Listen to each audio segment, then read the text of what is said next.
Hello friends, मैं Alka plant लो विज्ञान से। आज मैं आपको किचन वेस्ट और गार्डन वेस्ट से फर्टिलाइज़र या कंपोस्ट बनाना सिखा रही हूँ। सबसे पहले हमें कोई भी पुराना मटका, गमला या बकेट वो हमें लेनी है। यदि आप बकेट ले रहे हैं या गमला या आप मटका ले रहे हैं तो उसमें होल होना चाहिए, 4-5 होल होने चाहिए। और गमले में तो ऑलरेडी एक होल होता है। तो सबसे पहले हमने इसको, जैसे मैंने पुराना गमला लिया क्योंकि मैं इसके अंदर कोई भी प्लांट नहीं लगाना चाह रही हूँ, तो इस गमले के अंदर मैंने क्या किया, फूल को एक ठिकरी से यहाँ से कवर कर दिया। सबसे पहले हम यहाँ पर जो लेयर डालेंगे वो सूखी पत्तियों के, या फिर जैसे प्याज के छिलके हो गए, और जैसे मेरे पास यहाँ नीम की पत्तियाँ हैं, है ना, कोई भी सूखी पत्तियाँ हैं वो आपने डाल दिया, या कार्डबोर्ड के टुकड़े हो गए आपके पास, न्यूज़पेपर के टुकड़े हो गए, या आप कोकोपीट भी डाल सकते हैं। तो फर्स्ट आपने एक लेयर, पतली लेयर, वो आपने इसकी डाल दी। उसके बाद जो आपके पास गीला कचरा है, गीला कचरा मेन आपको ध्यान देना है कि जैसे आप जो फ्रूट्स हैं या वेजिटेबल्स हैं, आप उनके जो छिलके हैं उनको आप ले सकते हैं। यदि आप एग खाते हैं तो एग शेल्स ले सकते हैं, धो के लीजिएगा। बट नॉनवेज या कुक्ड आइटम कुछ भी आपको नहीं डालना, डेयरी प्रोडक्ट्स आपको इसके अंदर नहीं डालने हैं। तो उसके बाद हमने यहाँ पर नेक्स्ट जो लेयर है मिट के अंदर, वो हमने ये डाल दी है।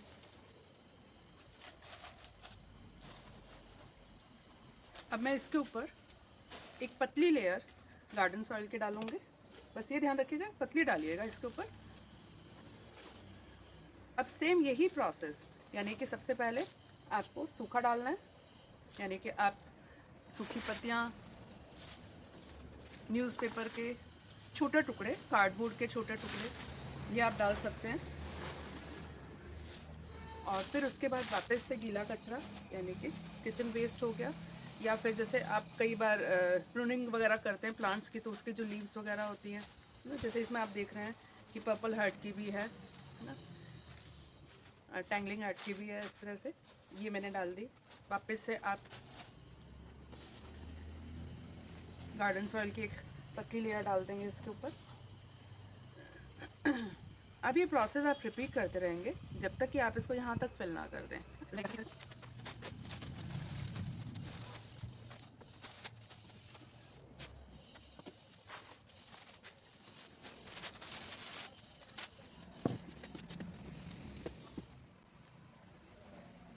लास्ट में मैं इसके ऊपर थोड़ी सी गोबर की खाद डाल रही हूँ, जिससे कि ये जो प्रोसेस है इसकी फर्टिलाइज बनने में वो थोड़ी फास्ट हो जाएगी। और इसके साथ साथ इसमें मिट्टी की लेयर भी एक और डालूँगी। लेकिन मैं इससे पहले यहाँ पर, जैसे आप देख रहे हैं, इसमें थोड़ी चींटियाँ हो रखी हैं, और ना बढ़ें तो मैं यहाँ पर हल्दी भी डाल रही हूँ।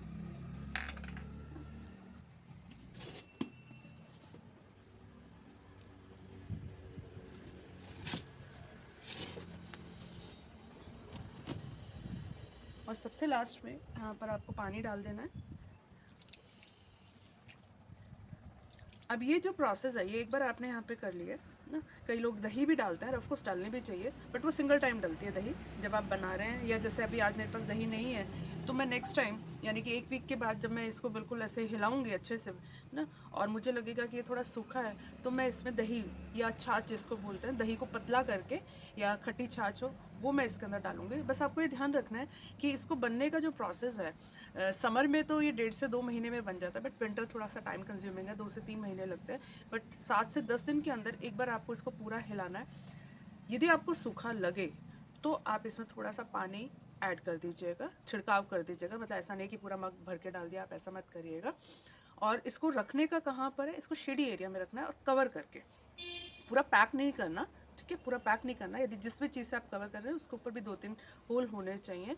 और 2 से 3 महीने के अंदर ये आपको प्रॉपर एक ब्लैक, जिससे सॉइल होती है ना, ब्लैक सॉइल, वैसे बन जाएगा। बट हाँ, कुछ चीज़ें इसके अंदर डिकम्पोज नहीं होंगी, क्योंकि जब आप इसको देखेंगे 2 से 3 महीने बाद देखेंगे, तो आपको इसको क्या, धूप भी लगवानी पड़ेगी, 2 से 4 दिन की धूप लगवानी पड़ती है। धूप लगवाने के बाद आप देखेंगे कुछ चीज़ें डिकम्पोज नहीं हुई। कई बार ऐसा होता है कि हम बहुत कुछ, जैसे हमने गोभी का डंठल डाल दिया बिना काटे, तो वो नहीं होगा, टाइम कंज्यूमिंग होता है। तो उसको या तो आप छोटे छोटे पीसेस में काट के डालिए। तो ऐसी कुछ चीज़ें रहे तो उनको आप अलग कर दीजिए। और बाकी जो चीज़ें हैं, बाकी जो आपका ये कंपोस्ट बन गया, उसको 2 से 4 दिन की धूप दिलवा के आप इसको फिर स्टोर कर सकते हैं। आपको यदि इन्फॉर्मेशन अच्छी लगी हो तो आप वीडियो को लाइक करिए और शेयर करिए। Thank you.